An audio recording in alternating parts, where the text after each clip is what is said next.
ಇದನ್ನ ಪ್ರಚಾರ ಮಾಡಿ ಅವ್ರವರೆಗೂ ವಿಷಯ ಮುಟ್ಟಿಸಬೇಕು ಅನ್ನೋ ಎರಡು ಮಾತನ್ನು ಮುಗಿಸ್ತಾ ನಿಮ್ಗೆಲ್ಲರಿಗೂ ವಂದಿಸ್ತೀನಿ. ಜೈ ಹಿಂದ್.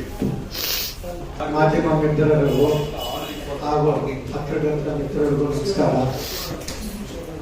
ಈಗಾಗಲೇ ನಮ್ಮ ಸಂಘದಿಂದ ಎಲ್ಲ ಪದಾಧಿಕಾರಿಗಳು ಮಾತಾಡಿದ್ದಾರೆ. ನಮಗೆ ನಮ್ಮ ರಾಜ್ಯಾಧ್ಯಕ್ಷರು ರಾಜ್ಯದಲ್ಲಿ ಒಳ್ಳೆ ಕೆಲಸ ಮಾಡಿಕೊಂಡು ಬಂದಿದ್ದಾರೆ.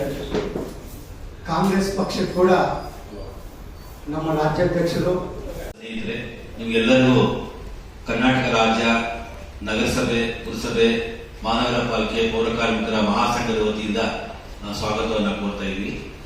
ಅದರ ಜೊತೆಗೆ ನಮ್ಮ ಜೊತೆಗೆ ಇವತ್ತು ಪತ್ರಿಕಾಗೋಷ್ಠಿಗೆ ನಮ್ಮ ಎಲ್ಲ ಪದಾಧಿಕಾರಿಗಳು ಆಗಮಿಸಿದ್ದಾರೆ. ಅದರಲ್ಲಿ ವಿಶೇಷವಾಗಿ MG ಶ್ರೀನಿವಾಸ್ ಅವರು ಬೆಂಗಳೂರು ನಗರ ಅಧ್ಯಕ್ಷರಾಗಿದ್ದಾರೆ. ಮತ್ತೆ ಮುನ್ರಾಜ್ ಅವರು ಹಿರಿಯ ಮಹಾಪ್ರಧಾನ ಕಾರ್ಯದರ್ಶಿಗಳು, ಆಂಜನೇಯರು ಪ್ರಧಾನ ಕಾರ್ಯದರ್ಶಿಗಳು, ಸುರೇಶ್ ಬಾಬು ಅವರು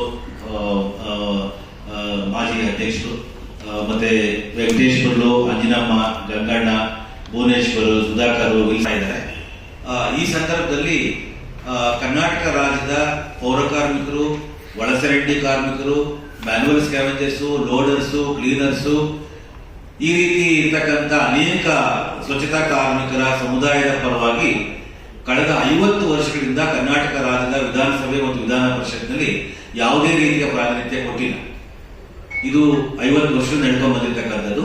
ಈ ಸಂದರ್ಭದಲ್ಲಿ ನಮ್ಮ ಸಂಘಟನೆಯ ರಾಜ್ಯ ಅಧ್ಯಕ್ಷರು ಆದಂತಹ ಹಾಗೂ ಕರ್ನಾಟಕ ರಾಜ್ಯ ಸಫಾಯಿ ಕರ್ಮಚಾರಿಗಳ ಆಯೋಗದ ಮಾಜಿ ಅಧ್ಯಕ್ಷರು ಆದಂತಹ ಹಾಗೂ ಮೈಸೂರು ಮಹಾನಗರ ಪಾಲಿಕೆಯ ಮಾಜಿ ಮಹಾಪೌರರಾದಂತಹ ಸನ್ಮಾನ್ಯ ಶ್ರೀ ಮೈಸೂರು ನಾರಾಯಣ ಅವರನ್ನ ಕರ್ನಾಟಕ ಸರ್ಕಾರ ವಿಧಾನ ಪರಿಷತ್ಗೆ ನೇಮಕ ಮಾಡಬೇಕು ಅಂತಕ್ಕಂಥ ಒತ್ತಾಯವನ್ನು ಮಾಡಬೇಕು ಅಂತೇಳಿ ಮಾನ್ಯ ಮುಖ್ಯಮಂತ್ರಿಗಳಲ್ಲಿ ಮತ್ತು ಉಪಮುಖ್ಯಮಂತ್ರಿಗಳಲ್ಲಿ ಮತ್ತು ಕಾಂಗ್ರೆಸ್ ಪಕ್ಷದಲ್ಲಿ ನಾವು ಮನವಿನ ಮಾಡ್ತಾ ಇದ್ವಿ.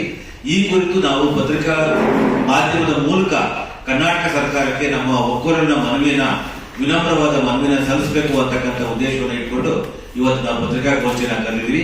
ಸೊ ತಾವೆಲ್ಲರೂ ಬಂದಿದ್ರಿ, ತಮಗೆ ಮತ್ತೊಮ್ಮೆ ಸ್ವಾಗತವನ್ನು ಕೋರ್ತಾ ಮಾನ್ಯ ಮೈಸೂರು ನಾರಾಯಣ ಅವರನ್ನ ಈ ಬಾರಿಯ ಕರ್ನಾಟಕ ವಿಧಾನ ಪರಿಷತ್ ನಾಮನಿರ್ದೇಶನ ಸದಸ್ಯರನ್ನಾಗಿ ಆಯ್ಕೆ ಮಾಡಲೇಬೇಕು.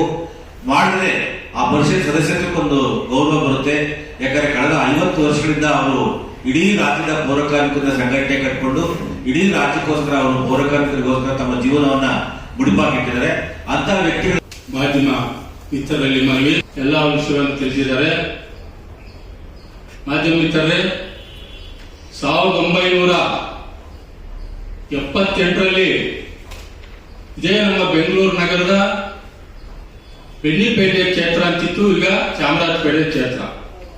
ಬೆಣ್ಣಿಪೇಟೆ ಕ್ಷೇತ್ರದಲ್ಲಿ ಸಾಮಾನ್ಯ ಕ್ಷೇತ್ರದಲ್ಲಿ ದಿವಂಗತ ದೇವರಾಜ ಕಾಲದಲ್ಲಿ ಅವ್ರನ್ನ ಒಬ್ಬ ಪೌರ ಕಾರ್ಮಿಕರ ನಾಯಕರು ಇರಬೇಕು ಅಂತ ಗೆಲ್ಲಿಸಿ ವಿಧಾನಸಭೆಗೆ ತಂದರು.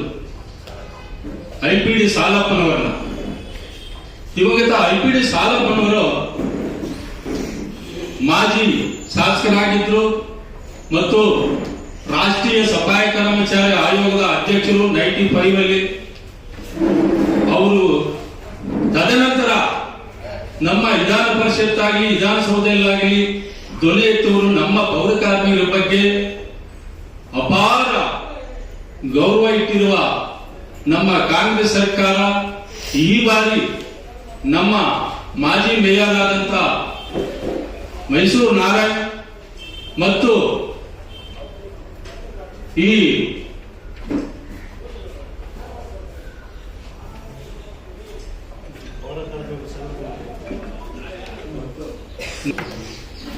ನಾರಾಯಣ್ ಅವರು ಸಫಾಯಿ ಕರ್ಮಚಾರಿ ಆಯೋಗದ ಅಧ್ಯಕ್ಷರಾಗಿದ್ರು.